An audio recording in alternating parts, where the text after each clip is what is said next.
रसः प्रायश्चित्तमथो कथम् कर्मणा कर्मनिर्हारो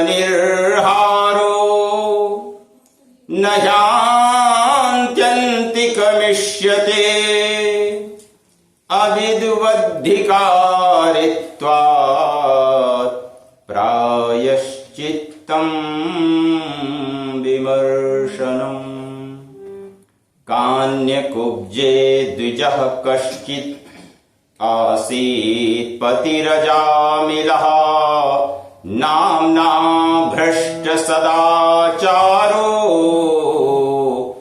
दास्याः संसर्गदूषितः।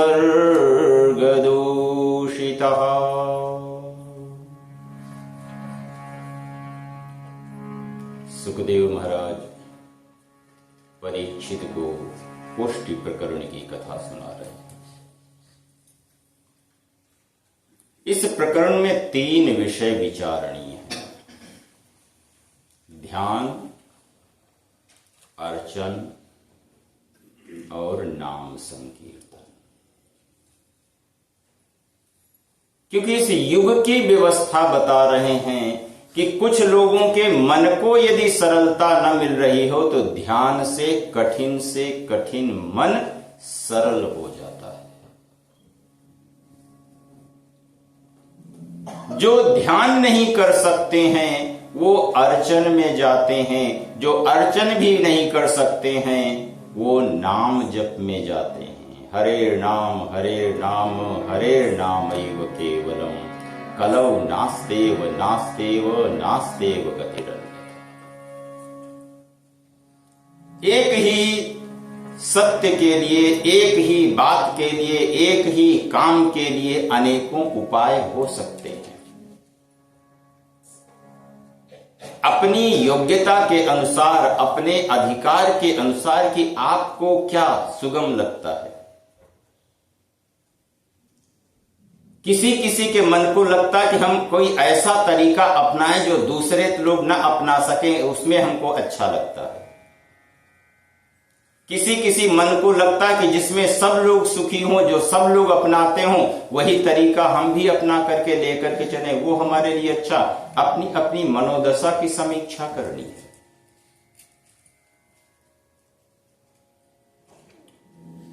शास्त्रकार कहते हैं कि यदि अपने से जीवन में कोई भूल हो जाए तो उसका प्रायश्चित्त कर लेना चाहिए। परीक्षित ने प्रश्न किया कि महाराज, यदि हम प्रायश्चित्त कर लेते हैं और प्रायश्चित्त करने के बाद में फिर से हमसे पाप होता है तो प्रायश्चित्त भी तो एक कर्म हुआ, तो कर्म से कर्म को आप कैसे काटोगे? मिट्टी से मिट्टी को आप कैसे साफ करोगे? तो परीक्षित जी को सुखदेव जी कहते हैं कि महाराज, जो प्रायश्चित्त है वो चित्त के स्तर पर आता है, चित्त से होता है। केवल ऊपर से सॉरी कह देने से प्रायश्चित्त नहीं हो जाता है। इससे क्या होता है कि मन की सावधानी बढ़ जाती है कि वो वही गलतियां बार बार नहीं दोहराना चाहता है। तो ध्यान से एकाग्रता आती है और एकाग्रता से मन मजबूत होता है। जितनी ज्यादा कंसंट्रेशन होती है मन उतना ही स्ट्रांग होता है, और स्ट्रांग मन को आदतें इधर उधर नहीं घुमा पाती। कमजोर मन को बहका लेना, कमजोर मन को इधर उधर लेकर के जाना, कमजोर मन को इच्छाओं के सहारे घुमा लेना आसान हो जाता है, लेकिन मजबूत मन को इधर उधर कर पाना आसान नहीं होता। तो ध्यान से होता क्या है कि ध्यान से एकाग्रता बढ़ती है, और वो एकाग्रता मन को मजबूत करती है। मजबूत मन के ऊपर छोटी छोटी विपत्तियों का, मुसीबतों का प्रभाव नहीं पड़ता है। वरना क्या होता है कि यदि हमारा मन एकाग्र नहीं है, मन मजबूत नहीं है, तो हमारे मन को थोड़ी सी मुसीबत मिलती है, दिखाई देती है, और वो अपने सारे बने बनाए नियम, अपने सारे बनाए बनाए रूल्स रेगुलेशंस को वो किनारे रख देता है और गंगा राम की तरह से गंगा की ओर चल देता है। इसलिए इस प्रकरण में 3 विषयों को लेकर के चल रहे हैं। ध्यान का प्रकरण है, अर्चन का प्रकरण है, और नाम संकीर्तन का प्रकरण। अपनी अपनी अवस्था के अनुसार, अपने अपने अधिकार के अनुसार, क्योंकि ये सभी शक्तियां हैं। ध्यान भी शक्ति है, अर्चन भी शक्ति है, और नाम जप भी शक्ति है।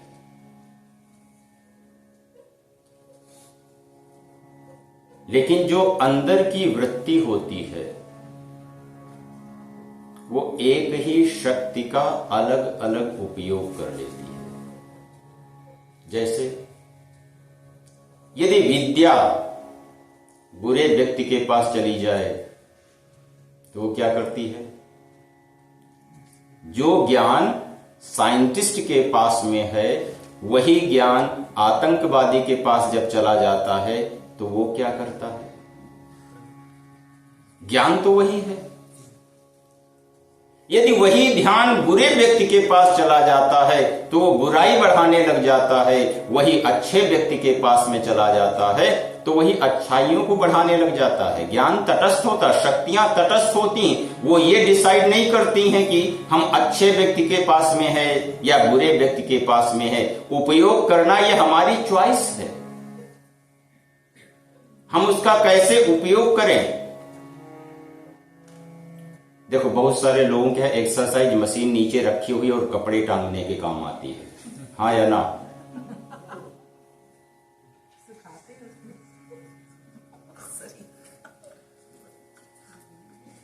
तो ये उपयोग के ऊपर निर्भर करता है। वो थोड़ा कहेगी, मशीन थोड़ा कहेगी हमारे ऊपर कपड़े मत सुखाओ। तो विद्या विवादाय धनम मदाय शक्ति परेषां परपीडनाय खलस्य साधो विपरीतमेतद् ज्ञानाय दानाय च रक्षणाय। एक के पास विद्या पहुंच जाती है तो वो विवाद करने लग जाता है संवाद की जगह पे। 2 क्रम है, विद्या से हम विवाद भी कर सकते हैं और विद्या से हम संवाद भी कर सकते हैं। इसलिए सनातन धर्म के जितने भी शास्त्र लिखे गए वो किस शैली में लिखे गए? संवाद की शैली में। गीता क्या है? भगवान श्री कृष्ण और अर्जुन के बीच का संवाद है। भागवत क्या है? सुखदेव और परीक्षित के बीच का संवाद है। सूत और सौनकादि ऋषियों के बीच का संवाद है। ब्रह्मा और नारद के बीच का संवाद है। संवाद में और विवाद में इतना ही अंतर है कि एक में माई वे हाईवे बन जाता है और दूसरे में उसके ऊपर दोनों तरफ से विचार किया जाता है। तो ध्यान से मन सरल होता है। कई लोग कहते हैं कि वो ध्यान करने से क्या होगा, आंखें बंद करने से क्या हो जाएगा। इन सभी के पीछे वैज्ञानिकता है कि ध्यानेन मनः शुद्धि स्यात्। इसलिए भागवत में कहा गया कि ये ग्रंथ चित्त को शुद्ध करता है। एतस्माद् परम किंचिन मनः शुद्ध्यै न विद्यते। ये अपने को देखना है, क्योंकि हमारे पास 4 मार्ग थे। नाम का मार्ग है, रूप का मार्ग है, लीला का मार्ग है और धाम का मार्ग है। हम ज्ञान के मार्ग से उसको समझ लें कि कर्म के मार्ग से उसको समझ लें कि शरणागति के नाम उससे हम समझ लें या भक्ति के अर्थ में हम उसको समझ लें। ये देखना है कि जिससे हम जुड़ना चाहते हैं उससे जुड़ने का मीडियम क्या बन रहा है। ये सब मीडियम है, हमें अपने अपने स्तर पे देखना है कि हमारे जुड़ने का कौन सा माध्यम सरल माध्यम है। अजामिल ब्राह्मण था, सारे मंत्र जब तब सब कुछ कर रहा था। और हम लोग पहले दिन चर्चा कर रहे थे कि जितनी भी बुराइयां हमारे अंदर प्रवेश करती हैं वो कहां से प्रवेश करती हैं? या तो आंख से प्रवेश करती हैं,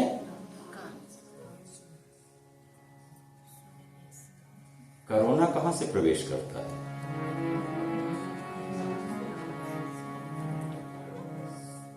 आलापात, बात करने से, गात्र संस्पर्शात, छूने से, शयनात, किसी के साथ सोने से, सहभोजनात, साथ में बैठ कर के खाने से, संचरन्ति ही पापानि तैलबिंदुरिवाम्भसा।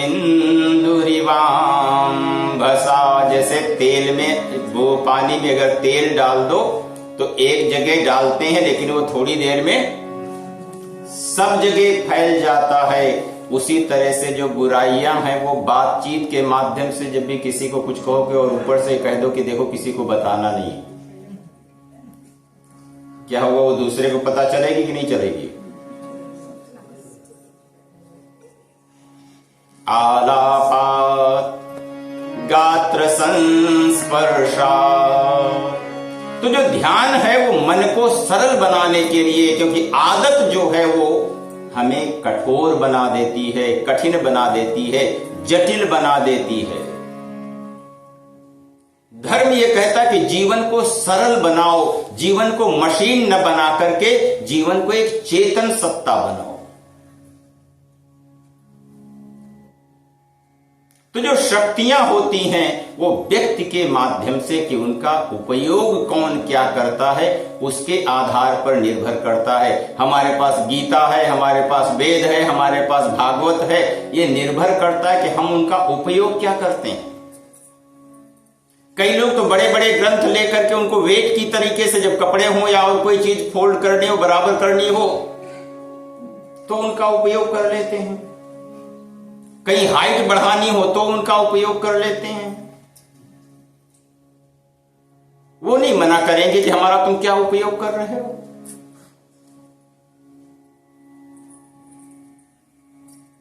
जो शक्तियां होती हैं वो तटस्थ होती हैं और उनका जैसा उपयोग हम जीवन में करते हैं वैसा ही परिणाम प्राप्त होता है। और अगर ईमानदारी से उनका उपयोग करते हुए जाएंगे तो वो जिस चीज के लिए उनका उपयोग कर रहे हैं वो उसके साथ में हमारा संबंध और मजबूत कर देंगे। कि शुरुआत में तो मन अनेक प्रकार के द्वंद्वों से घिरा हुआ रहता। मीरा ने जब अपना घर परिवार छोड़ा तो कई बार ये होता कि अंदर से धुकधुकी होती, पता नहीं मिलेगा कि नहीं मिलेगा, हम ये सही कर रहे हैं कि नहीं सही कर रहे हैं। लेकिन चाहे वो ध्यान हो, चाहे वो पूजन हो, चाहे वो नाम जप हो, वो धीरे धीरे क्या करता है, जिस लक्ष्य की ओर जा रहे होते हैं उस तरफ हमारी लगन को मजबूत कर देता है। प्रारंभ में यह होता है कि हमारी जो लगन है, अगर 4 लोग आकर के कहने लग जाएं कि जो तुम कर रहे हो वो गलत है, हमारा मन क्या करेगा? 4 लोगों की बात मान जाएगा कि अपनी बात रखेगा?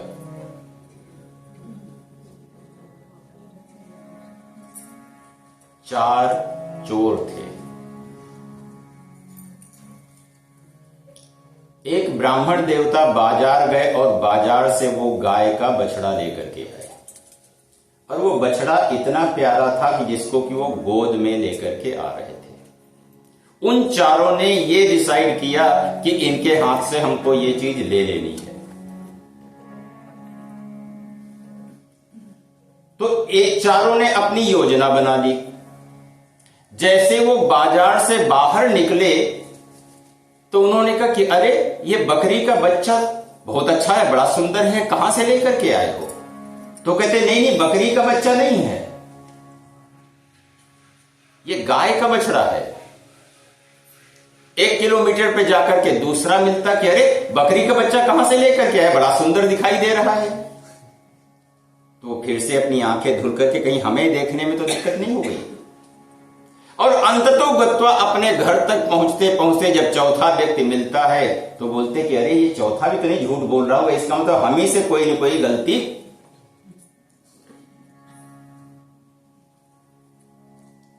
कई लोग मिलेंगे जो कहेंगे कि जो तुम कर रहे हो वो गलत कर रहे हो। रामचरितमानस में देखो, जब पार्वती शिव के लिए, शिव की प्राप्ति के लिए तपस्या करती हैं तो सामान्य व्यक्ति आकर के नहीं कहते, बल्कि सप्तऋषि आकर के वो कहते हैं कि तुम किसके कहने पे ये कर रही हो, कौन है तुम्हारा गुरु? पार्वती कहती हैं कि हमारे गुरुदेव हैं नारद। तो कहा कि ये बताओ कि आज तक किसी का घर नारद जी के कहने पे बसा है कि तुम्हारा ही बस जाएगा? उनको तो ऐसे चेले चाहिए जो घर बार छोड़ करके। लेकिन सती कहती है कि नहीं, जन्म जन्म लगी रगर हमारी, बरहु शंभु नत रहूं कुमारी। तो मन को स्पष्टता चाहिए, मन को क्लियरिटी चाहिए, मन को कंफ्यूजन से रहित करने की जरूरत है। और वो ध्यान से मन सरल हो जाता है, उसकी उलझने धीरे धीरे सुलझने लग जाती हैं।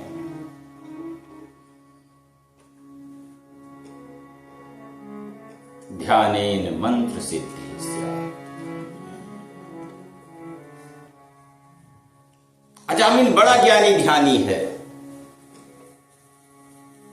लेकिन एक दिन जंगल में जाता है, किसी शूद्र का वेश्या के साथ में रमण देखता है, और देखने से ही उनके मन में वो वृत्ति बैठ गई, और उस वेश्या को जाकर के समझा बुझा करके अपने घर में लेकर के आता है। सारा सारा धर्म कर्म उनका अपना चौपट हो जाता है। उनसे 3 संतानें हुई। अब संपत्ति नहीं रहेगी तो चोरी भी करने लग गया, चकारी भी करने लग गया, जितने भी गलत काम हो सकते हैं अजामिल सब कुछ करता है। एक दिन अजामिल के यहां कुछ साधु भिक्षा के लिए आए।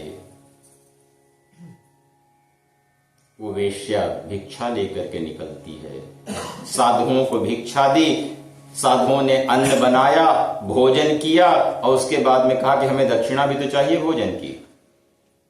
अजामिल कहता कि मैंने तुमको लूटा नहीं, यही तुम्हारे लिए बहुत बड़ी दक्षिणा है। अजामिल शब्द के 2 अर्थ हैं। एक अजा माने माया से मिला हुआ, और दूसरा अज माने परमात्मा से मिला हुआ। एनर्जी वही होती है, ऊर्जा वही होती है, निर्भर करता कि हमने उसको लगाया कहां पर है। उसी ऊर्जा को, उसी कंसंट्रेशन को, उसी एकाग्रता को मटेरियल की तरफ लगा तो मटेरियल की तरफ लग जाएगी, और उसी ऊर्जा को परमात्मा की तरफ लगा दो तो परमात्मा की तरफ लग जाएगी। वो ऊर्जा मना नहीं करती है।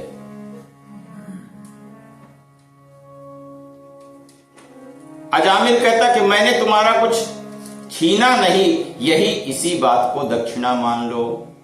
तो संतों ने कहा कि देखो हमने तुम्हारा अन्न खाया है, तुम्हारा कुछ न कुछ तो भला होना चाहिए। कहा ऐसा करो, एक प्रॉमिस कर दो, हमें वचन दे दो कि तुम्हारे घर में जो संतान उत्पन्न हो उसका नाम तुम नारायण रख देना। बोलता मैं नारायण रखूं या चिंटू रखूं, तुमसे इससे क्या लेना देना। उन्होंने कहा कि अगर तुम ये कहो कि हां हम अपने संतान का, अपने पुत्र का नाम नारायण रखेंगे। देखो संतों की कितनी बड़ी दूरदृष्टि होती है। ये निर्भर करता है कि किस समय कौन सा शब्द कहां पर लग जाए। कि शब्द शब्द सब कोई कहे, शब्द के हाथ न पांव, एक शब्द औषधि करे, एक शब्द दे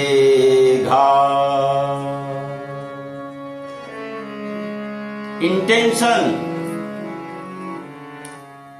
किस अवस्था में किस तरीके से उसी शब्द का प्रयोग किया जा रहा। अजामिल मान जाता है। अजा माने माया से मिला हुआ मन।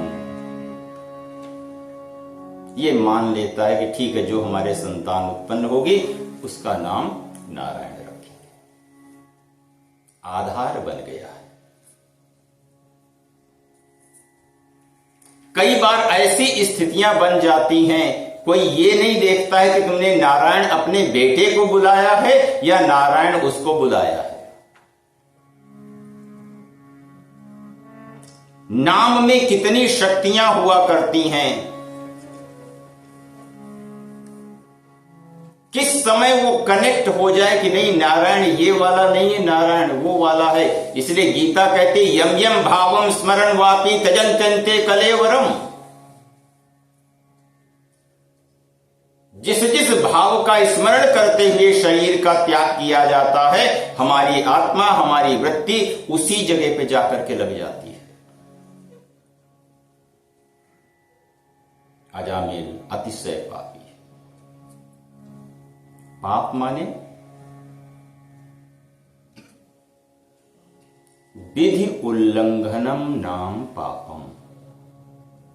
जो जिस चीज को करने की विधि है, जब हम उस विधि को तोड़ देते हैं तो वो पाप बन जाती है हमारे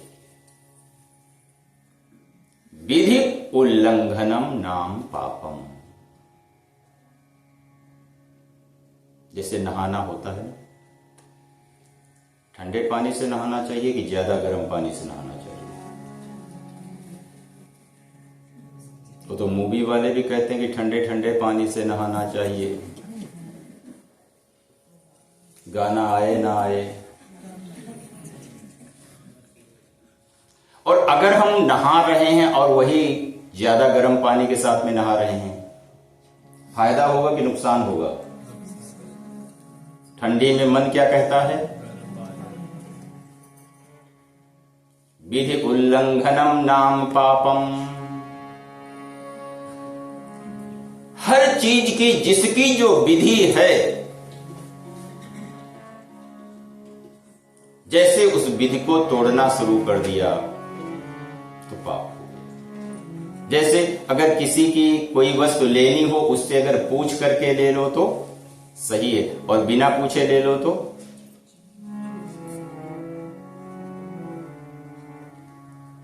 लेकिन जो परमात्मा जो करता है उसमें कोई विधि अपने को नहीं दिखाई देती है। विधि यते यद्यदुनंदनेन नापेक्षते तत्र सहाय शक्ति पांचाल बालांचल रंचिताया न तत्र सूत्रो न च तंतुवाया। अजा का अर्थ है माया से मिला हुआ।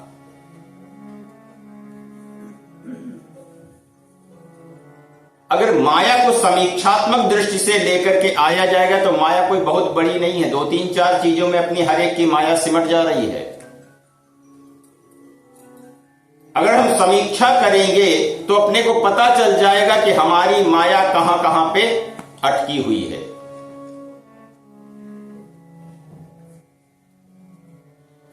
बस उसी की समीक्षा कर लेनी होती है।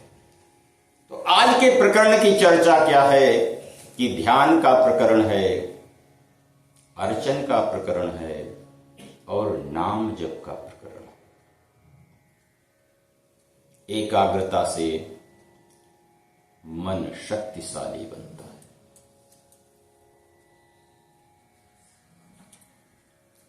और शक्तिशाली की पहचान क्या है कि हमारा मन जिद्दी ना हो। बुद्धे फल मनाग्रहम, जिसमें आग्रह ना हो कि नहीं ऐसे ही करना है। और जब शक्ति नहीं होती, जब मन कमजोर होता है तो हमारा मन क्या कहता है? ऐसे ही करना है। यदि उसके साथ में जिद लेकर के आ गए, हठ लेकर के आ गए, तो इसका मतलब मन कमजोर है।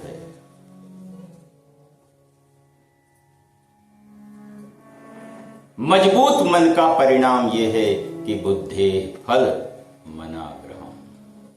जब मन मजबूत हो जाता है तो वो मार्किंग से नहीं देखता कि आपको 99% मिले हैं कि 100% मिले हैं कि 70% मिले हैं। इस बात से निर्भर करता कि आपके समझ में वो विषय कितना आ गया है, वो सिद्धांत कितना समझ में आ गया, इस बात के ऊपर निर्भर करता है। कई बार किसी विषय में 99% लाने के बाद भी एक्चुअल जीवन में हम फेल हो जाया करते हैं। तो ध्यान का प्रकरण मन को सरल बनाता है, मन को मजबूत बनाता है। और जब मन मजबूत हो जाता है तो उसकी लगन भी मजबूत हो जाती है। सारी दुनिया क्यों न कहने लग जाए कि जो तुम कर रहे हो वो सही नहीं है, सारा समाज क्यों न कहने लग जाए जो तुम कर रहे हो वो सही नहीं है, हम तुम्हारे हैं, हम तुम्हारे हैं, हम तुम्हारे हैं। लेकिन मीरा कहती कि मेरो तो गिरधर गोपाल।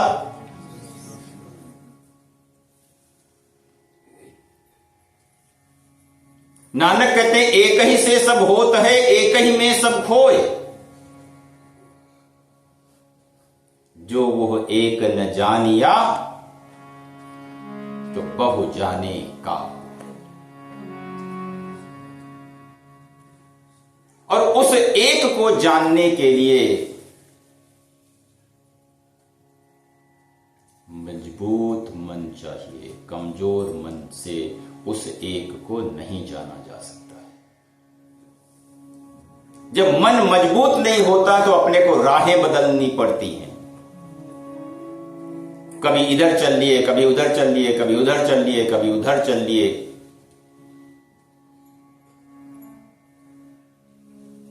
लेकिन जब मन मजबूत हो जाता है तो लगन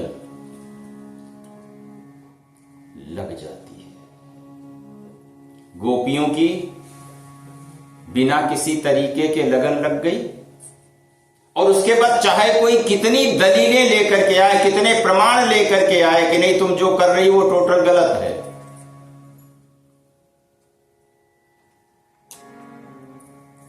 उस दशा तक पहुंचना होता है।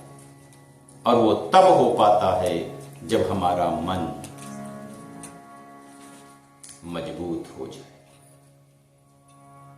लगन हरि से लगा बैठे जो होगा देखा जाएगा। लगन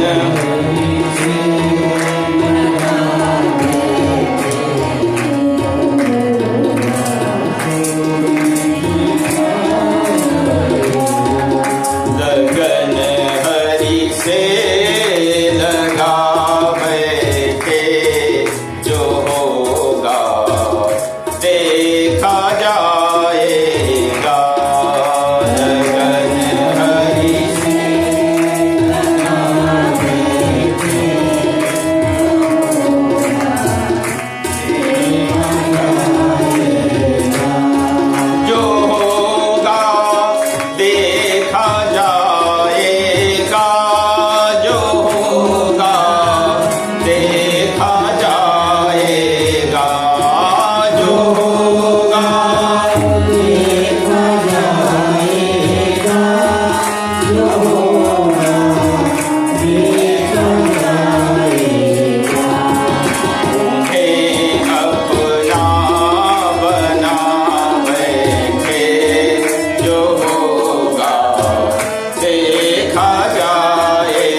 छुप छुप प्यार करते थे, कभी दुनिया से डरते थे, छुप छुप प्यार करते थे। ये पर्दा भी हटावे थे, जो होगा देखा जाएगा। ये पर्दा भी हटावे थे, जो होगा देखा जाएगा। सनम सब बेच खावे थे, जो होगा देखा जाएगा। शर्म सब बेच खावे थे, जो होगा देखा जाएगा। सखी से दिल हटावे थे, जो होगा देखा जाएगा। सखी से दिल हटावे थे, जो होगा देखा जाएगा। लगन हरि से लगावे थे, जो होगा देखा जाएगा। यदि ध्यान से मन सरल हुआ, सरल मन एकाग्र होगा, एकाग्र मन मजबूत होगा, और मजबूत मन के ऊपर पाप का ताप कम प्रभावित करता है। कमजोर मन के ऊपर पाप का ताप बहुत ज्यादा प्रभावित करता है। कभी भी देख लो, एक ही घटना होगी, एक ही बात होगी, एक ही वस्तु होगी, किसी के मन के ऊपर उसका प्रभाव बहुत ज्यादा पड़ रहा है और किसी के मन के ऊपर उसका प्रभाव बहुत कम पड़ रहा है। ये मन की स्थिति के आधार पर है। यदि मन कमजोर है तो हर चीज का, हर घटना का उसके ऊपर अधिक प्रभाव पड़ेगा। यदि मन मजबूत है, सरल है, साफ है, तो हर घटना का प्रभाव उतना ज्यादा नहीं। इसीलिए तापत्रय विनाशाय, जो ताप है उसका परिणाम कम हो जाता है। इसीलिए कहा गया कि ध्यानेन मनः शुद्धि। ध्यान से मन शुद्ध होता है और शुद्ध मन मजबूत होता है। तो जो अजामिल है उसके जीवन के अभी 12 वर्ष शेष थे, लेकिन उसकी मृत्यु के लिए यमदूतों का बुलावा आ जाता है। अब यमदूत उसके प्राण निकालना शुरू करते हैं, और जब देखो, जब प्राण निकलने का समय होता है, उस समय हमारा मन जिसमें लगा होता है, हमें उसी की याद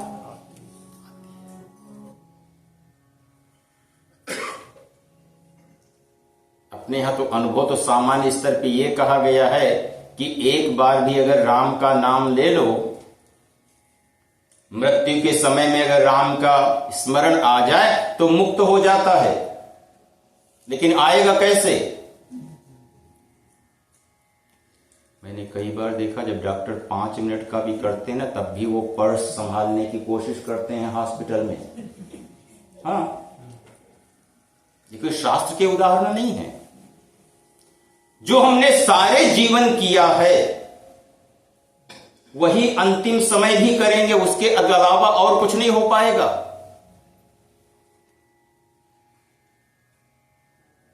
जन्म जन्म मुनि जतन कराही, अंत राम कही आवत नाही। मीडियम बनाना पड़ेगा, माध्यम बनाना पड़ेगा, उपाय बनाना पड़ेगा, तरीका बनाना पड़ेगा कि जब भी हमारे ऊपर मुसीबत आए उस समय किसी ऐसे का नाम याद आ जाए जिससे कि हमारी मुसीबत में सहारा बन सके।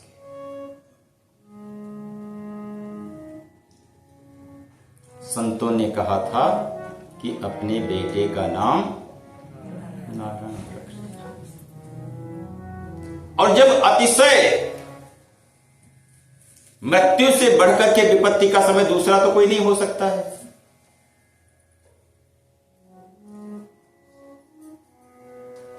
इसलिए शास्त्र कहते हैं कि कभी कभी दिन में एक बार अपनी मृत्यु को अपने सामने घटा करके देखो कि यदि हमारी मृत्यु होगी उस समय हम किसको किसको याद करेंगे। कुत्ते को याद करेंगे, बिल्ली को याद करेंगे, चूहे को याद करेंगे, पैसे को याद करेंगे, पर्सन को याद करेंगे, क्योंकि अंते मति सा गति।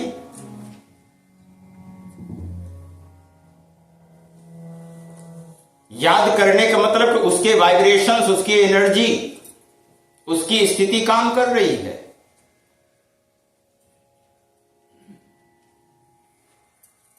माध्यम बनाने होते हैं। हमारा मन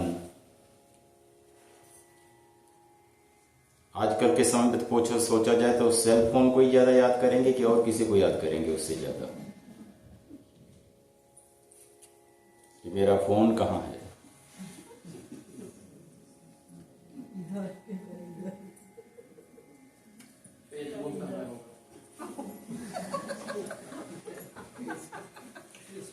तो जड़ को याद करना है या चेतन को याद करना है, तो म्रियमाणो हरे नाम गृणन् पुत्रोपचारितम् अजामिलोप्यगद्धाम किं पुनः श्रद्धया गृणन्। अब ये सोचो कि मृत्यु के समय में बहुत ज्यादा जोर से आवाज निकल पाती है क्या?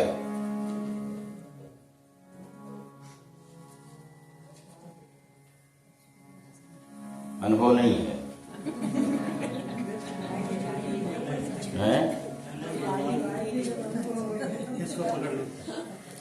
मन समझ रहा है कि नहीं हम बड़ी जोर से आवाज दे रहे हैं, लेकिन वो आवाज अपने मुंह से बाहर तक नहीं जा पाती है।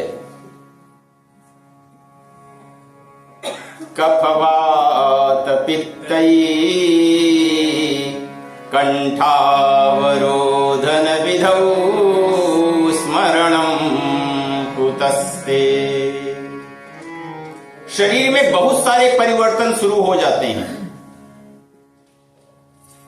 मन समझ रहा कि मैं उसको आवाज दे रहा हूं, जबकि अजामिल का बेटा वहीं पास में ही खेल रहा था। वो उसको नारायण नारायण करके बुला रहा था, वो तो आया नहीं, लेकिन नारायण के दूत आ गए। उन्होंने यमदूतों को हटा दिया कि क्या कर रहे हो, कि वो तो नारायण नारायण कर रहा है, तो हमारे डिपार्टमेंट का आदमी है। और बोलते शायद आपको पता नहीं इसकी फाइल कितनी लंबी चौड़ी है। बोलते चाहे जितनी लंबी चौड़ी फाइल हो,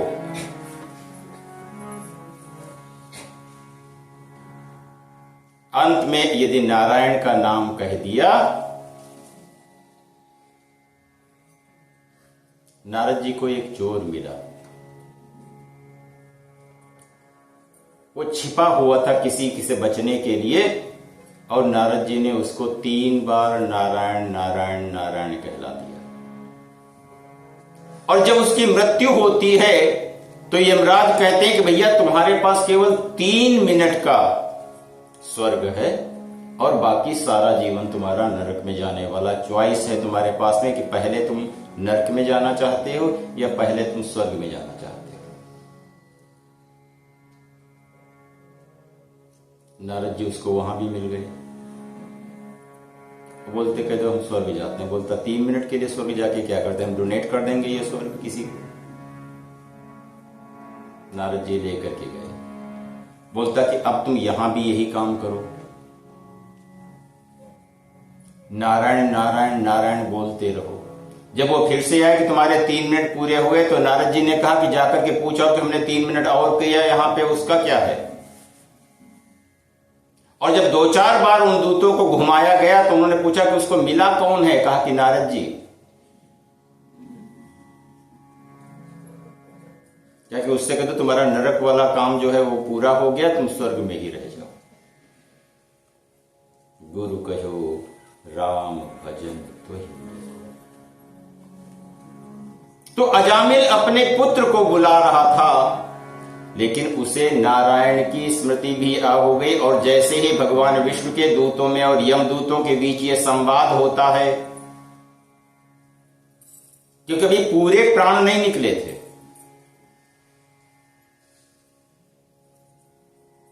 कि हमने नारायण नारायण अपने बेटे को बुलाया और हमारा उसके साथ में संबंध हो जाता है। और फिर जब वहीं से वो अपने जीवन में परिवर्तन कर लेता है। जीवन कैसे मुड़ गया कहे बिन श्याम तुम्हारी।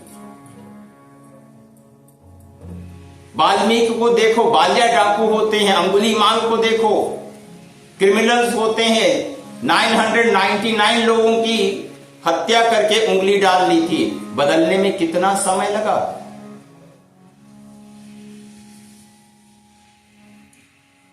कि मजबूत मन ही बदल सकता है।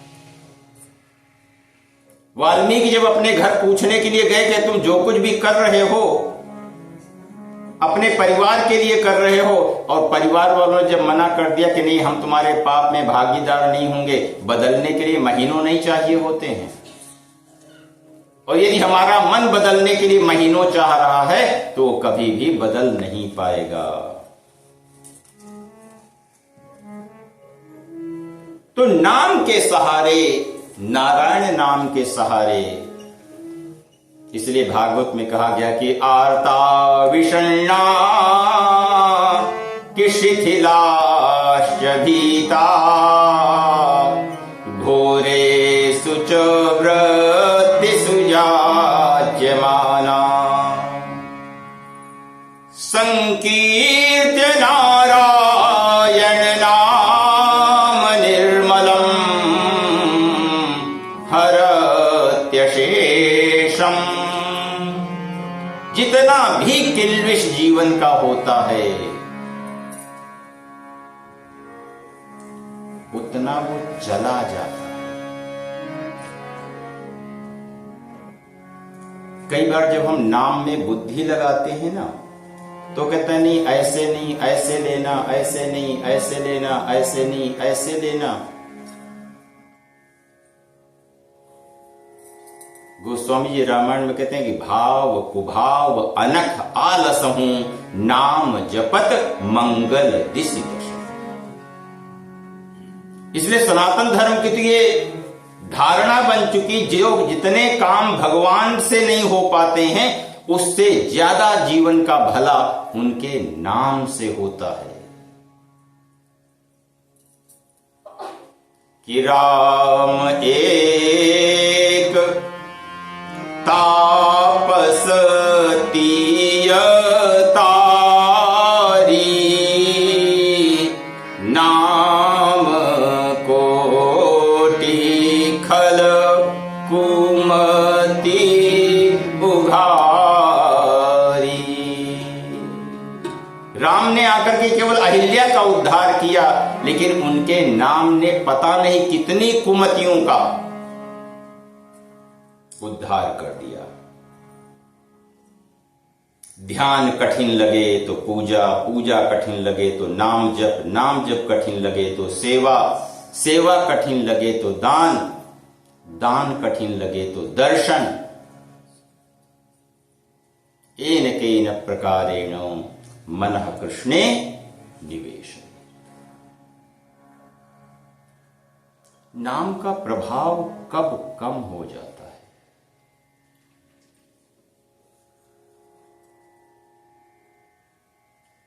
अगर नमक ज्यादा हो जाए तो उस नमक को कम करने का तरीका कुछ पता है?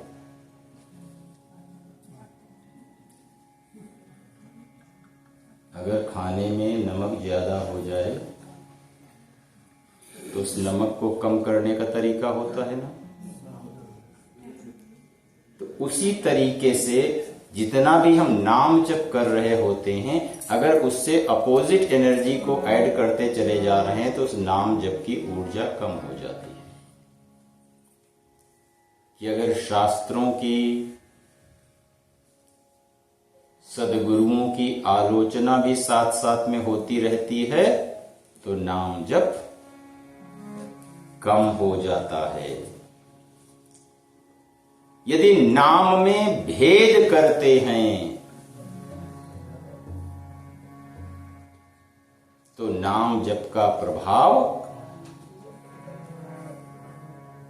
कोई ओम नमो भगवते वासुदेवाय जप रहा, कोई राम राम जप रहा, कोई त्र्यंबकम यजामहे जप रहा, कोई हं हनुमते नमः जप रहा, कोई ओम नमो भगवते वासुदेवाय आंजनेयाय महाबलाय स्वाहा।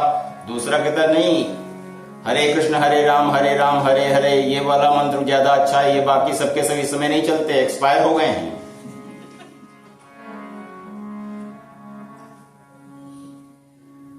तो नाम कोई भी ले लो, भागवत ये कहते कि जो भी नाम उसका ले लो, किसी भी नाम में भेद करने की जरूरत नहीं है, सब उसी के नाम हैं। सहस्र शीर्षा पुरुषा सहस्राक्षा सहस्रपाद, हजारों नाम हैं उसके, अंतर केवल समय का है।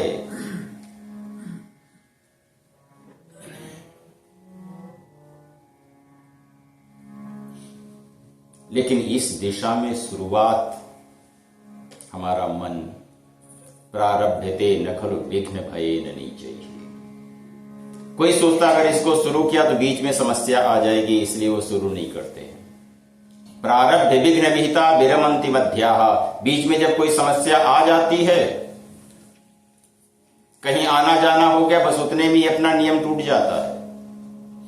विघ्नैः पुनः पुनरपि प्रतिहन्यमाना प्रारब्ध चोत्तम जना न परित्यजन्ति।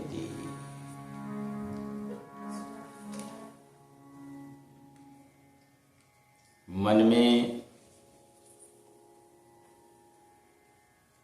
भ्रांति कैसे उत्पन्न होती है, डाउट्स कंफ्यूजन कैसे उत्पन्न होते हैं।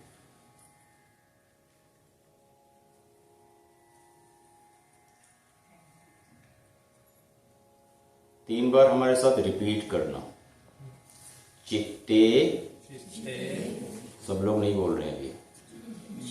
चित्ते भ्रांतिर जायते मद्य पानात्। चित्ते भ्रांतिर जायते मद्यपानात्। भ्रांते चित्ते पापचर्यामुपैति। पापं स्मृत्वा दुर्गतिं यान्ति मूढ़ा। ईप्सी पापं स्मृत्वा दुर्गतिं यान्ति मूढ़ा। तो यहां पे क्या कहते हैं कि भ्रांते चित्ते पाप मुपैति। भ्रांत चित्त में पाप उत्पन्न होता है। लेकिन चित्त भ्रांत कैसे होता है? एक तरीका उन्होंने बना दिया कि चित्ते भ्रांतिर जायते मद्यपाना। शराब पीने से चित्त जल्दी भ्रांत होता है, हाँ या ना? चित्ते भ्रांतिर जायते मद्यपाना। इसीलिए चौथी लाइन में कहा कि तस्मात् मद्यम न देयम न पेयम, इसलिए ना तो किसी को देनी चाहिए और ना तो खुद लेनी चाहिए। तो चित्ते भ्रांतिर जायते मद्यपानात्, और यदि चित्त में भ्रांति उत्पन्न हो गई है तो पापचर्यामुपैति, पापम स्मृत्वा दुर्गतिम यान्ति मूर्धा, जो ऊपर का की मंजिल है ना, जो खोपड़ी है, वो बड़ा स्ट्रगल करती है। उसको ये नहीं पता चलता है कि हम इधर जाएं या इधर जाएं, इधर जाएं या उधर जाएं। भ्रांत में यही होता है। जो डिसाइड करने की एबिलिटी होती है, डिसीजन मेकिंग पावर होती है, वो क्षीण हो जाती है, कम हो जाती है। तस्मात् मद्यम नैव पेयम न देयम्। तो यदि जीवन को सरल बनाना है, जीवन को सुखी बनाना है, इसे भागवत ने 6 लोगों की पहचान की है। ईर्षी घृणी त्वसंतुष्टः क्रोधनो नित्य संकितः परभाग्योपजीवी च षडैते दुख भागिनः। अगर ये 6 तरीके की चीजें हमारे माइंड में कंटिन्यू चल रही हैं, तो अगर भगवान भी आ जाए हमको सुखी बनाने के लिए तो नहीं बना सकता है।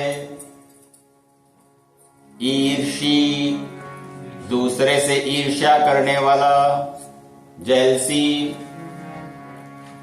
घृणी, घृणा करने वाला, असंतुष्ट, नॉन सैटिस्फैक्टरी, क्रोधनो, एंगर, नित्य संकिता, हर चीज में डाउटफुल होना,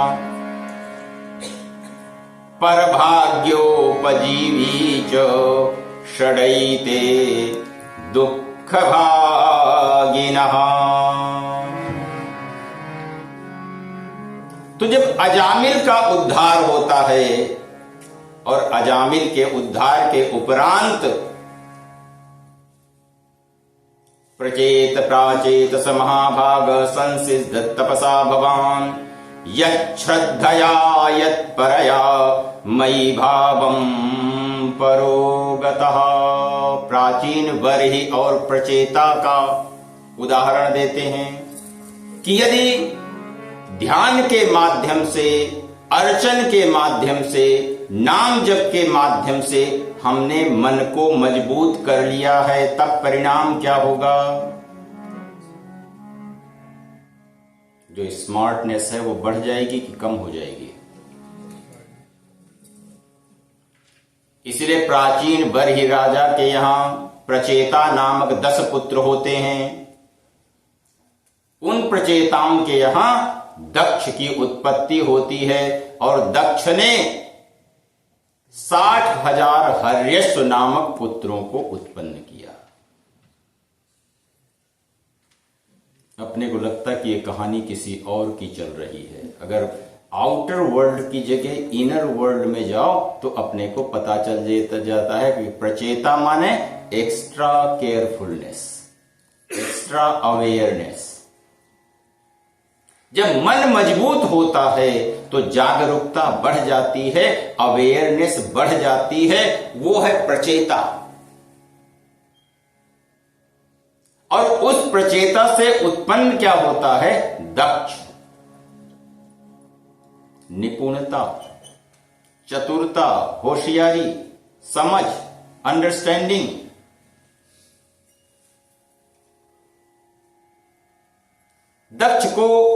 और जैसे जैसे दक्षता आती चली जाती है तो कितने पुत्र उत्पन्न होते हैं? कहा कि 60,000। ज्यादा संख्या क्यों नहीं बना पाए?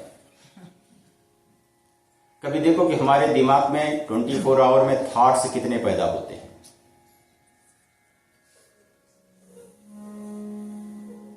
पर सेकेंड या पर मिनट करीब 38 से लेकर के 60 थॉट्स पर मिनट होते हैं।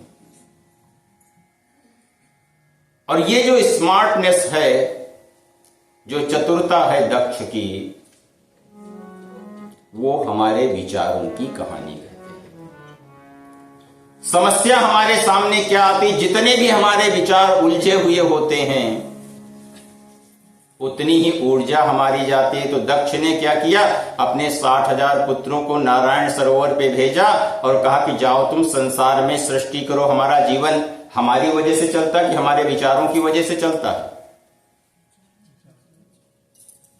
हम जैसा सोचते हैं वैसा ही अपने समक्ष होता है। हमारे जीवन की जो सृष्टि है वो हमारे विचारों के कारण चलती है। और वहां पे अगर विचारों को बदलना हो तो क्या किया जाए? नारद जी बीच में आ गए, परसेप्शन। अगर दृष्टिकोण को बदल दिया जाए तो सबके सब विचार वही रहते हुए भी बदल जाया करते हैं। जो मोहि राम लागते मीठे, बिना दृष्टिकोण के वही विचार मारे मारे घूमा करते हैं कि उनको पता नहीं कि जाएं तो जाएं कहां। लेकिन जैसे उनको एक दृष्टिकोण मिल गया, नारद जी वहां पर पहुंच गए। नारद जी ने पूछा कि क्या कर रहे हो? बोलते कि हमारे पिताजी ने हमको सृष्टि बढ़ाने के लिए कहा है। बोलते बड़े समझदार हो, तुमको ये पता कि ये धरती कितनी लंबी चौड़ी है?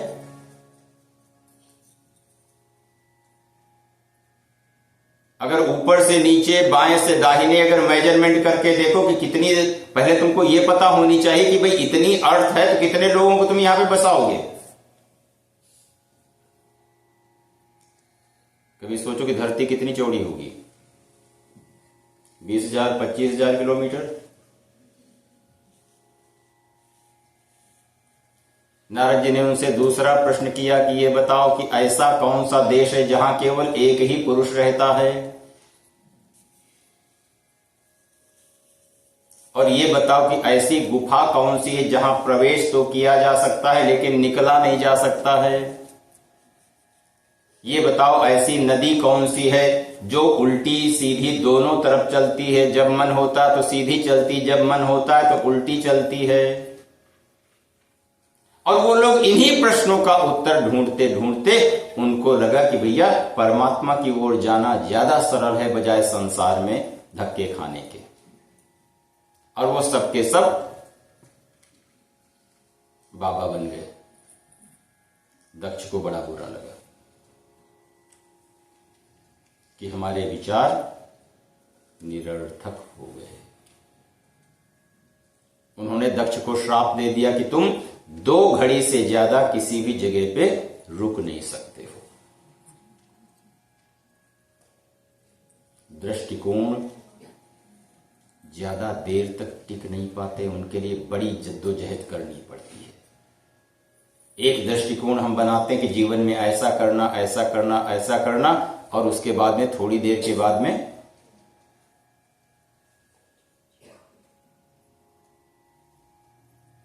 बदल जाया करते हैं। तब दक्ष ने 60 कन्याओं की उत्पत्ति की। कहा चलो अब इनको तो तुम बाबा नहीं बना पाओगे, अब क्या करोगे? एक तरफ विचार है और दूसरी तरफ वृत्ति है।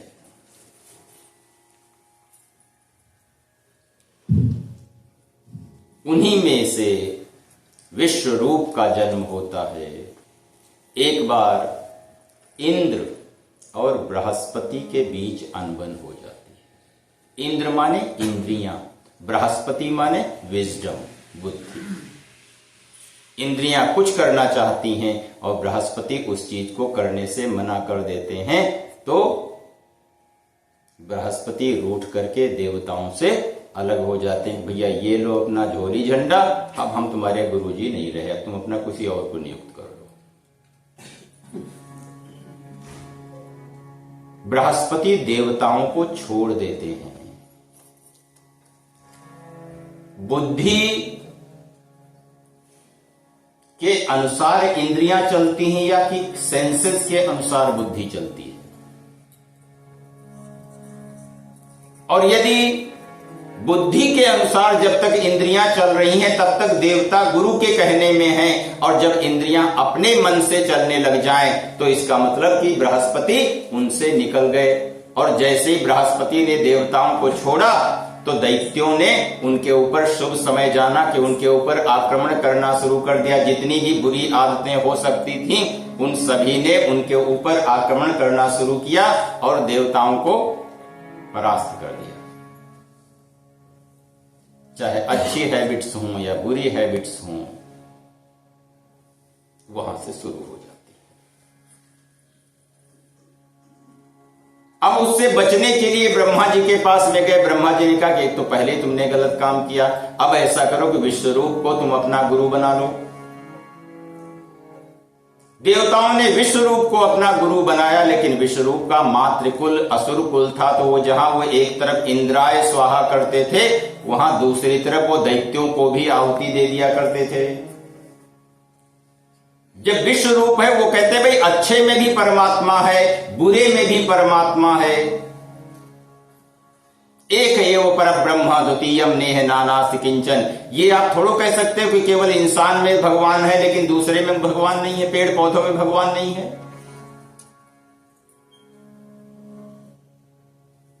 तो जैसे ही इंद्र को पता चला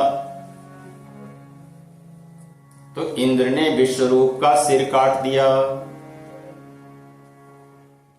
उस समय त्वष्टा कुपित होते हैं और उन्होंने अपना यज्ञ प्रारंभ किया और यज्ञ में वृत्रासुर की उत्पत्ति होती है।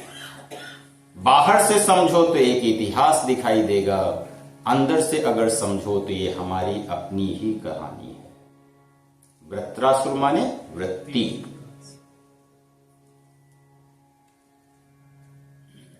और जैसे ही वृत्ति स्ट्रांग हो जाती है कोई भी, तो उसे इतनी आसानी से पराजित नहीं किया जा सकता है। तो त्वष्टा ये चाहते थे कि हमें ऐसा पुत्र उत्पन्न हो जो कि इंद्र का शत्रु हो, इंद्र शत्रुर विवर्धस्व। लेकिन बोलचाल में गलती हो गया उल्टा कि इंद्र जिसका शत्रु है वो बढ़े। कई बार ये होता है ना कि हम कहते हैं कुछ और सामने वाला समझता है और बाद में हम कहते हैं कि वो मेरा वो मैं मतलब नहीं था कहने का। जो हो या ना हो, जो हो गया वो हो गया। होना चाहिए था इंद्र शत्रु यस्य स विवर्धस्व, लेकिन हो गया इंद्र से शत्रु स विवर्धस्व, वो बढ़े। इसी का नाम है वृत्ति।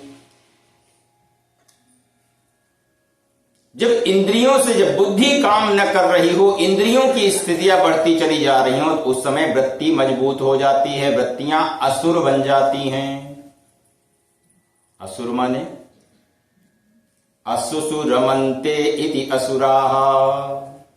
जो इंद्रियों में ही रमण करना चाहे, जीभ हमारी संतुष्ट है तो बस लगता हम सुखी हैं, आंखें संतुष्ट हैं तो हमको लगता बस वो सही है। देखने में ही सुख, जो अच्छा दिखाई देता है हम उसी चीज को अच्छा मान लेते हैं।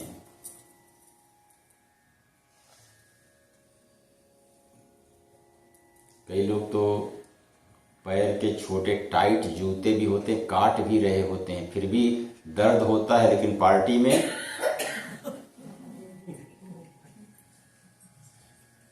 कई बार पगड़ी जो है वो चुभ रही होती है, लेकिन फिर भी शादी में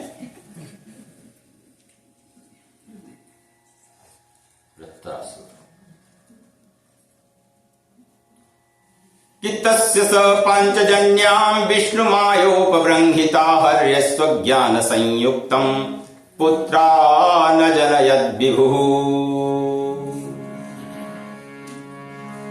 तो जो प्रचेतस हैं, प्राचीन वरी हैं।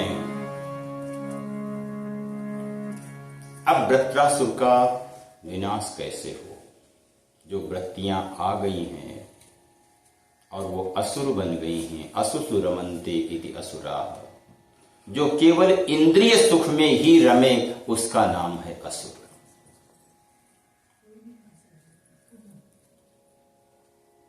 अब वृत्रासुर को मारने के लिए इंद्र को वज्र चाहिए।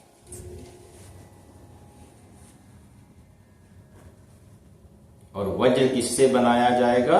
दधीच की हड्डियों से।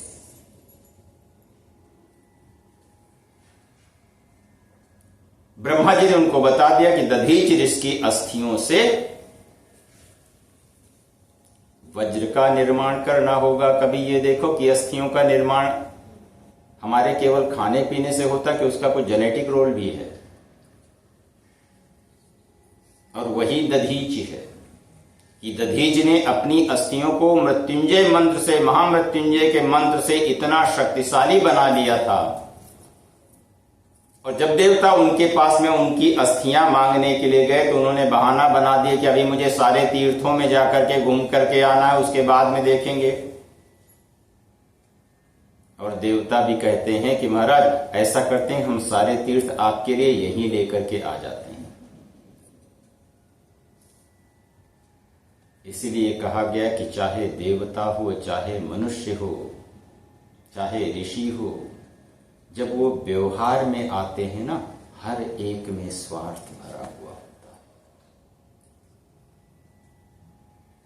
कि सुर नर मुनि सब कइया रीति, कि स्वार्थ लागी करही सब प्रीति।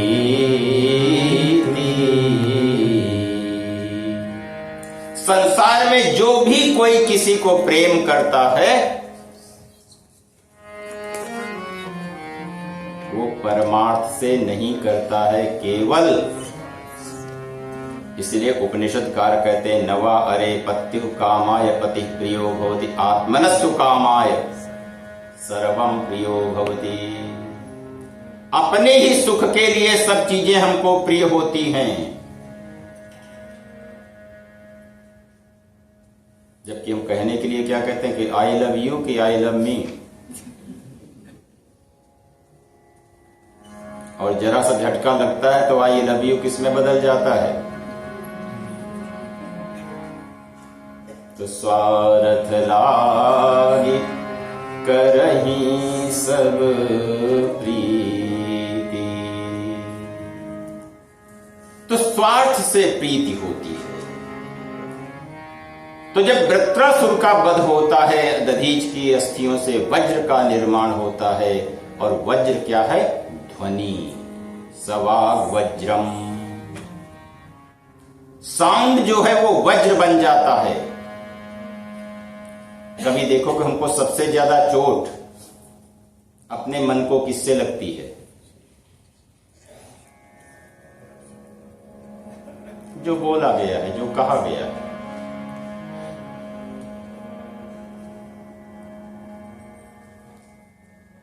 और जैसे ही वृत्रासुर का वध होता है तो वो अपने युद्ध में ही भगवान विष्णु की स्तुति करता है और उसके बाद में वृत्रासुर का विनाश हो जाता है। परीक्षित पूछते हैं कि वृत्रासुर था कौन? कहा कि वो अपने पूर्व जन्म में चित्रकेतु था। और चित्रकेतु एक जेनेटिक समस्या है जो अपने अंदर गुप्त रूप से चित्र लेता रहता है। हर एक्टिविटी के जो वीडियोग्राफी करता रहता है उसका नाम है चित्रगुप्त। तो पूर्व जन्म में वृत्रासुर चित्रकेतु होता है और उसकी पत्नी का नाम है कृतद्युति। उनके कोई संतान उत्पन्न नहीं होती है तो अंगिरा और नारद के प्रयास से उनकी एक संतान उत्पन्न होती है और उनकी करोड़ों रानियां थी। जब कृतद्युति के एक पुत्र हो जाता है तो बाकी सब लोगों ने मिलकर के उसको जहर दे दिया और दोनों ने अब रोना शुरू कर दिया, वो मेरा बेटा चला गया। अंगिरा और नारद फिर से आते हैं, बोलते कि हम तुम्हारी पुत्र की आत्मा को बुला देते हैं कि देखो तुम उसके लिए बड़ा परेशान होते हो। और जैसे वो आत्मा आती है वो कहते कि ये तुम्हारे माता पिता हैं, तुम्हारे लिए बड़ा रो रहे हैं। वो बोलते किस जन्म के हैं ये, पता नहीं कितने जन्म में मैं इनका माता पिता बना हुआ हूंगा। तुलसी धन धाम शरीर ही लो। संसार के सारे संबंध तब तक ही काम करते हैं जब तक शरीर रहता है, और शरीर के जाने के बाद में सारे के सारे संबंध समाप्त हो जाते हैं। भगवान नारायण का वराह अवतार होता है, जिसके माध्यम से हिरण्याक्ष का वध होता है, और हिरण्याक्ष का वध करने के बाद में हिरण्यकशिपु को बड़ा गुस्सा आता है। और ये दोनों एक ही हैं।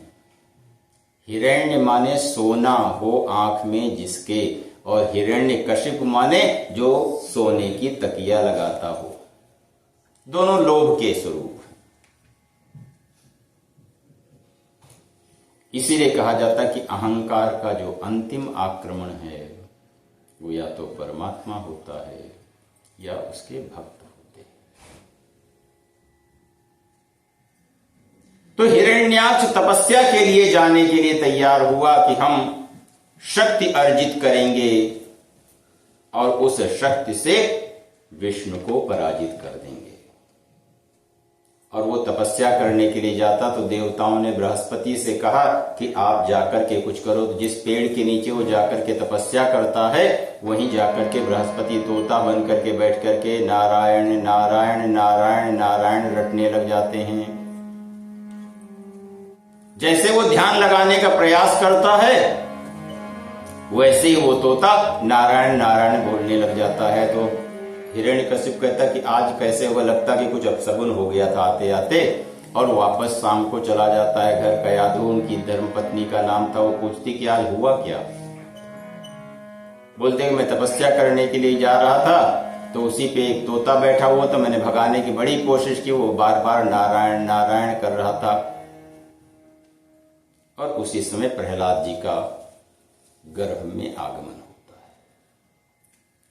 फिर से हिरण्यकशिप जाकर के तपस्या करता है। देवताओं ने उसके नगर पे आक्रमण कर दिया। सबको, सभी राक्षसों को हटा करके उनकी पत्नी को लेकर के जाने लगे। नारद जी बीच में मिल गए कि क्या करते हो। कहा कि नहीं, इसको ले जा रहे हैं। कहा कि नहीं, इसके गर्भ में बहुत बड़ा भक्त होने वाला है, उसकी उत्पत्ति होने वाली है। इंद्र ने कयाधु को नमस्कार करके, और जब तक हिरण्यकशिप तपस्या कर रहे होते हैं, तब तक कयाधु को कुछ समय के लिए नारद जी ने अपने आश्रम में रखा। वो संस्कार प्रहलाद जी में पड़ जाते हैं। अब उसके बाद में जब हिरण्यकशिप के सामने ब्रह्मा जी प्रकट होते हैं, तो उस मिट्टी का ढेर बन चुका होता है। जल छिड़कते हैं तो उससे वो बाहर निकल करके आता है। कभी देखो कि हमारा भी जो लोभ होता है वो कितना वैल्यूएबल रह जाता है, कि जो बहुत सारी चीजें खरीद करके by one get one free पे लेकर के आते हैं, और थोड़े समय के बाद में देखो क्या स्थिति बनी हुई होती है।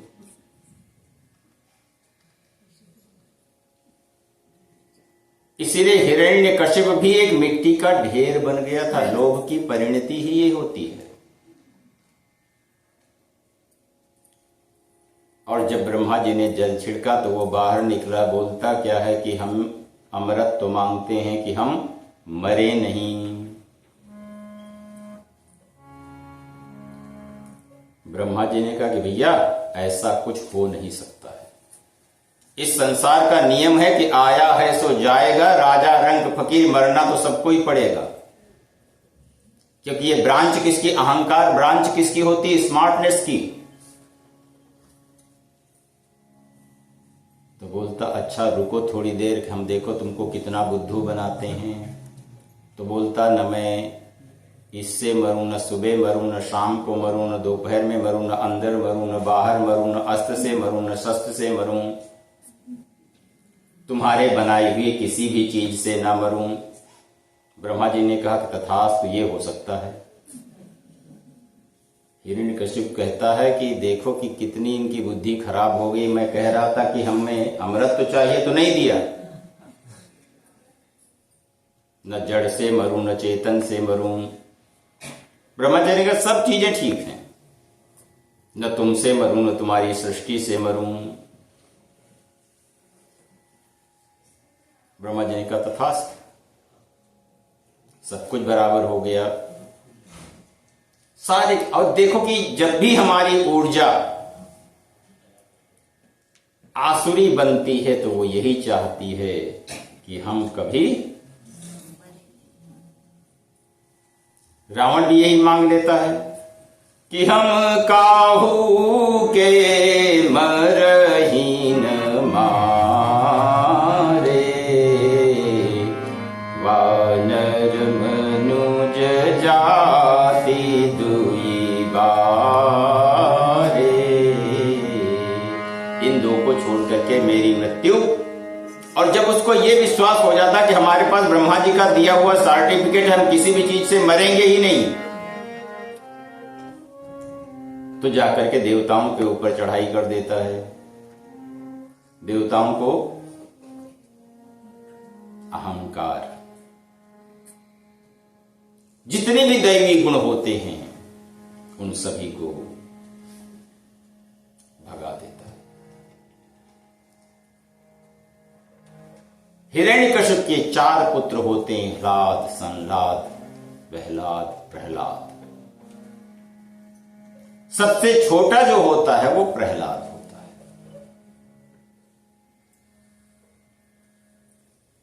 प्रहलाद की 5 वर्ष की जब अवस्था होती है तो शुक्राचार्य के 2 पुत्र जो उनके यहां षंड और आमर, उनको पढ़ाने के लिए भेज दिया जाता है। प्रहलाद जी को जब वो जो कुछ भी पढ़ाते, प्रहलाद जी वो तुरंत ही याद कर लेते, और उसके बाद में उनको क्लास का मॉनिटर भी बना दिया जाता। और जैसे गुरु जी को कहीं जाना होता, वो सभी बालकों के साथ में बैठ करके अपना नाम संकीर्तन करने लग जाते हैं। नारायण नारायण नारायण होने लग जाता है। कुछ समय के बाद में षंड और आमर्क जो है वो प्रहलाद जी को लेकर के हिरण्यकशिप के सामने जाते हैं, दिखाने के लिए, देखो मैंने इसको कितना योग्य बना दिया है। हिरण्यकशिप पूछता है कि बेटा तुमने जो अपने जीवन में सबसे अच्छा पढ़ा है, तुमको जो अच्छा लगता है ना वो सुनाओ। तो प्रहलाद ने कहना शुरू किया कि पिताजी, संसार में परमात्मा की भक्ति से बढ़कर के और दूसरा कुछ भी नहीं है। गुरु जी की तरफ देखा कि भाई तुम ये पढ़ा रहे हो हमारे बच्चों को, विष्णु ही हमारे शत्रु हैं, तो कोई न कोई चुपचाप उनसे मिलकर के यहां पे आ गया होगा। तो कहा कि नहीं, नैसर्गिकीयम मतिरस्य राजन नियक्षमन्युम कददास माना, मैंने नहीं ये पढ़ाया। न मत प्रणीतम न पर प्रणीतम श्रुतो बदत्ते शतवेन्द्र शत्रो, कि नैसर्गिकीयम मतिरस्य राजन नियक्षमन्युम कददास्म माना। फिर से ले जाते हैं। अब तो गुरु जी भी उसी घेरे में आ जाते हैं। नाम का प्रभाव हर एक के ऊपर पड़ता है।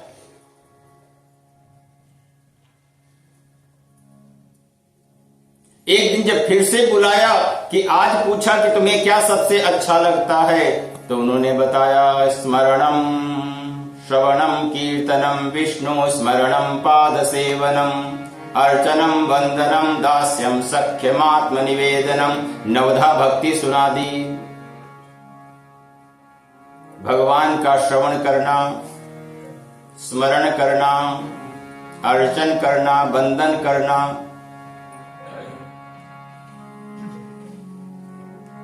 भक्ति का अर्थ है कि प्रेम हो जाना। और जहां पे प्रेम होता है ना, वो आ जाता है। बिना बुलाए आ जाता है। गजेंद्र को बुलाने की जरूरत नहीं पड़ी, ध्रुव को बुलाने की जरूरत नहीं पड़ी, प्रहलाद को बुलाने की जरूरत नहीं पड़ी।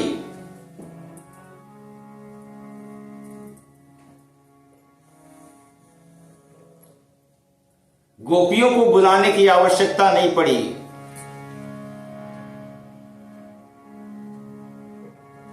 अब तो हिरण्यकशिप वो कह रहा कि लगता है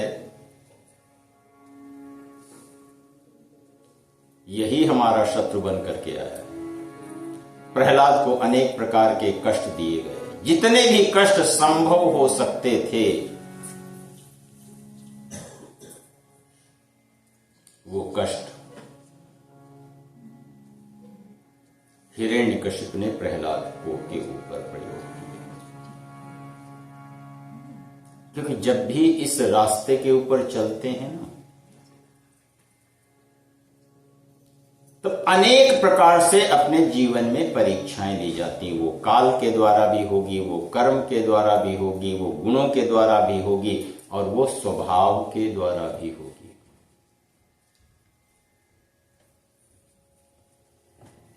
कभी ये देखो, परीक्षा लोहे की जाती है कि सोने की जाती है?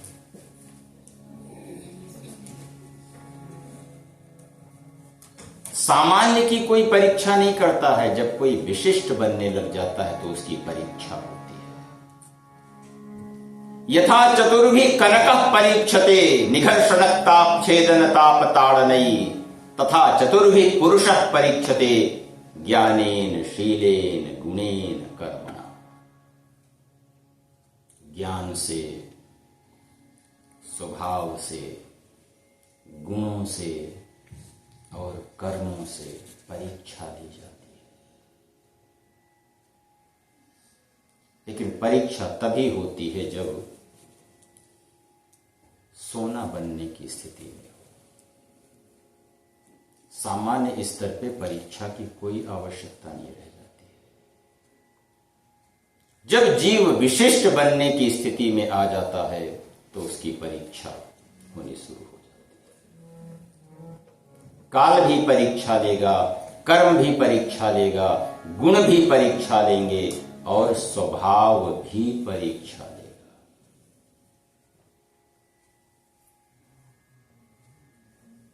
हिरण्यकशिप ने सबसे पहले हाथियों से कुचलवाने का प्रयास किया। उसके बाद में ऐसे कमरे में बंद कर दिया जहां पे विषैले सांप और बिच्छू थे।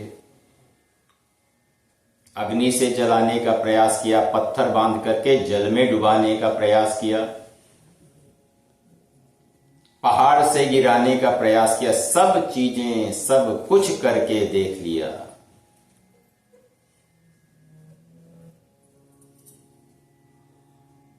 लेकिन जब एक बार लगन लग जाती है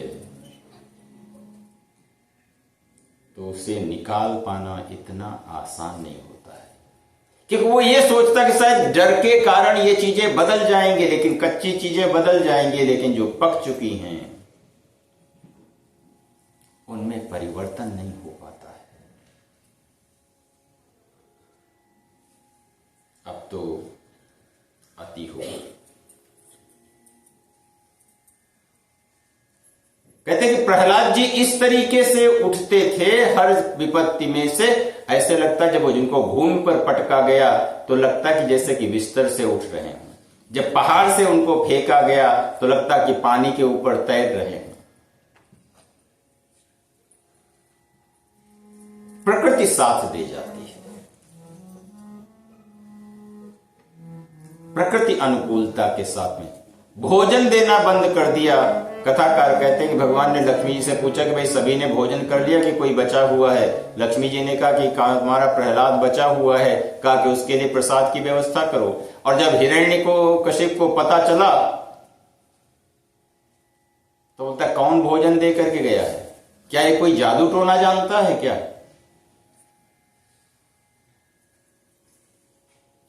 कभी देखो कि इससे ये पता चल जाता है कि कौन किसको कितना प्यार करता है। प्यार की पोल खुलने में बहुत ज्यादा देर नहीं लगती है। कौन किसको कितना चाहता है,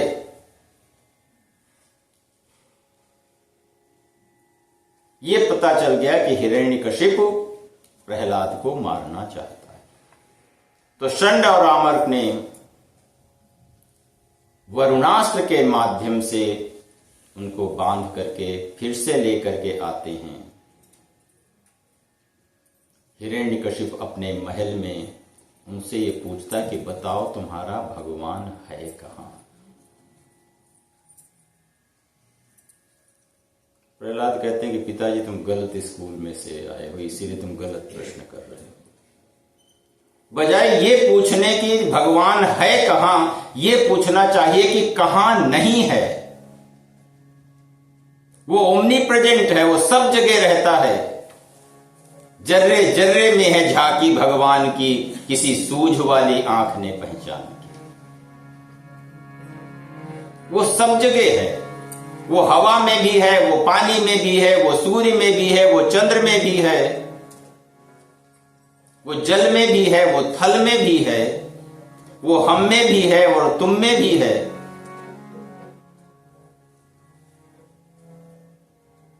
हिरण्यकशिपु के सामने एक खंभा था, बोलता कि सब में तो क्या इस खंभे में भी भगवान है। क्वासौ यदि सर्वत्र कस्मात् स्तंभे न दृश्यते। अगर वो सब जगह है तो इस स्तंभ में, इस खंभे में क्यों नहीं दिखाई दे रहा है। प्रहलाद ने कहा कि है तो, लेकिन उसको देखने के लिए जो आंख चाहिए, जैसे दूध में घी होता है कि नहीं होता है, क्या वो दिखाई देता है। शरीर में आत्मा होती है, वो दिखाई देती है। मन में विचार होते हैं, वो दिखाई देते हैं। लेकिन उसे प्रकट करने का तरीका होता है। हरि व्यापक सर्वत्र समाना, प्रेम ते प्रगट हो ये मैं जाना। क्रोध हम सबके अंदर है, और अगर अभी कोई पूछे कि तुम्हारे अंदर क्रोध है क्या, तो हमारा आंसर क्या होगा, हां कि ना। अगर उसी को प्रकट कर दिया जाए तो सभी विकार भी अपने ही अंदर हैं, संस्कार भी अपने अंदर हैं, कमजोरी भी अपने ही अंदर है, मजबूती भी अपने ही अंदर है, प्यार भी अपने ही अंदर है, द्वेष भी अपने ही अंदर है। प्रकट करने का तरीका चाहिए। क्वासो यदि सर्वत्र कस्मात् स्तंभे न दृश्यते। अगर वो सब जगह है तो इस खंभे में क्यों नहीं दिखाई देता। ऐसा कह करके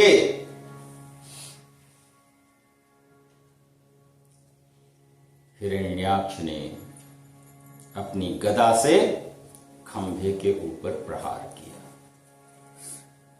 और जैसे ही खंभा टूटता है उसी खंभे से नृसिंह भगवान की उत्पत्ति हो जाए। नृसिंह भगवान की। अब तो ऐसा तो कभी देखा ही नहीं था कि ऐसा व्यक्ति।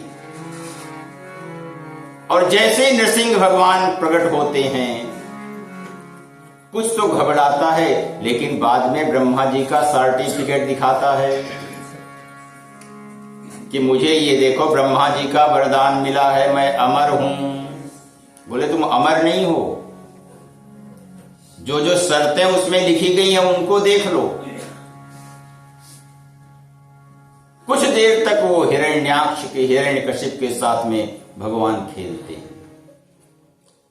जो जो तुम्हारे मन की शंकाएं हो वो सारी सारी लेकर के आ जाओ। और जब सब चीजें उसकी व्यवस्थित हो जाती हैं, उस समय नृसिंह भगवान उसको पकड़ लेते हैं। अहंकार ईश्वर की ही पकड़ में आता है। उसने कहा कि देखो कि आप जड़, हमने मांगा था कि न जड़ से मरूं न चेतन से मरूं। तो भगवान ने उसको पकड़ करके कहां पर बिठाया? देहली के ऊपर, दरवाजे के बिल्कुल बीचों बीच, और ऊपर से उसको अपनी जंघाओं के ऊपर लिटा लिया। और कभी देखो कि हिरण्यकशिप का जो विदीर्ण किया गया, वो माथा विदीर्ण किया गया कि पेट? अहंकार दिमाग में रहता है कि पेट में रहता है?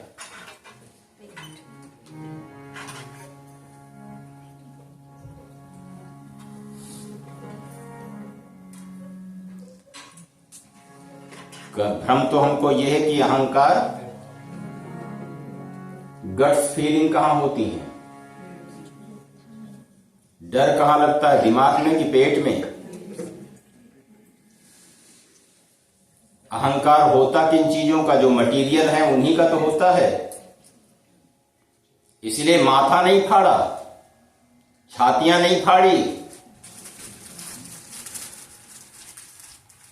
अहंकार के बिंदु होते हैं। इसलिए कई बार क्या होता है कि किसी के प्राण कहीं पे होते हैं और हम उस जगह पे पॉइंट पे, पिन पॉइंट पे प्रहार ही नहीं कर पाते हैं। जैसे रावण के प्राण उसकी नाभि में होता है और हम क्या काट रहे होते हैं, और जितनी बार सिर काटते हैं नया सिर उत्पन्न हो जाता है। और जब विभीषण बता देते हैं कि नहीं, उसका केंद्र बिंदु पॉइंट वो नहीं है, स्विच वो नहीं है, नाभि है। मस्तिष्क जीवन का प्रधान नहीं है, बल्कि नाभि जीवन का प्रधान है। इसीलिए जब नृसिंह भगवान ने हिरण्यकशिप को पकड़ा और उससे कहा कि अपने जो जो तुमने कही थी वो सारी सारी देख लो, कि ये दिन है या रात है। बोलता न दिन है न रात है, सायंकाल का समय है। जो मारा जा रहा, क्या हमारे पास कोई अस्त्र शस्त्र हैं? कहा कि नहीं। किस चीज से तुमको हम कर रहे हैं? नाखूनों से। नाखून जड़ है कि चेतन है? नाखून न जड़ है। अगर आगे से काटो तो वो जड़ है, अगर थोड़ा सा नया वाला काट दो तो वो चेतन है। आगे से काटो तो कोई दर्द नहीं, अगर थोड़ा सा पीछे से काट दो तो दर्द होता है। तो न जड़ है न चेतन है। अब ये देखो कि हमारे अपने जीवन का मध्य भाग कौन सा है, बीच कहां पे है। अगर ये नाम प्रकरण का विषय है तो हमारे जीवन का बीच क्या आएगा? क्योंकि बीच में ही पकड़ा जा सकता है अहंकार को। कि राम नाम मणिदीप धरु, जीह दे हरि द्वार। नाम के लिए जो जीभ है वो देहली का काम करती है। कि राम नाम मणिदीप धरु, जीह दे हरि द्वार। तुलसी भीतर बाहिर हूं, जो चाहसी उजिया। तो नृसिंह भगवान ने हिरण्यकशिप के उदर का विदीर्ण कर दिया। बोले नृसिंह भगवान की। सभी देवताओं ने अलग अलग प्रकार से स्तुतियां की, क्योंकि ये अहंकार का विनाश है।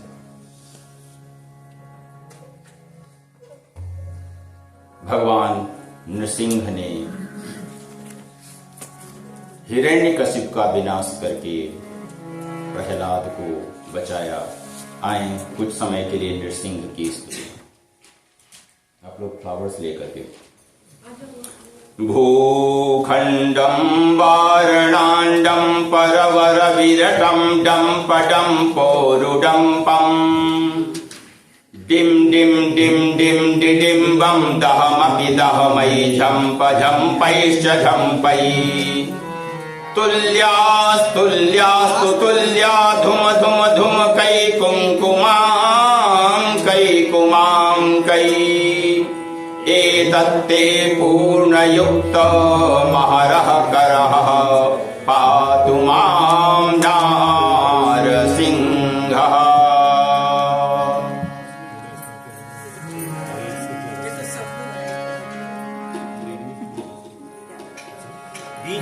भूभ्रद् भुजङ्गं प्रलयरववरं प्रज्वलज्वालमालम्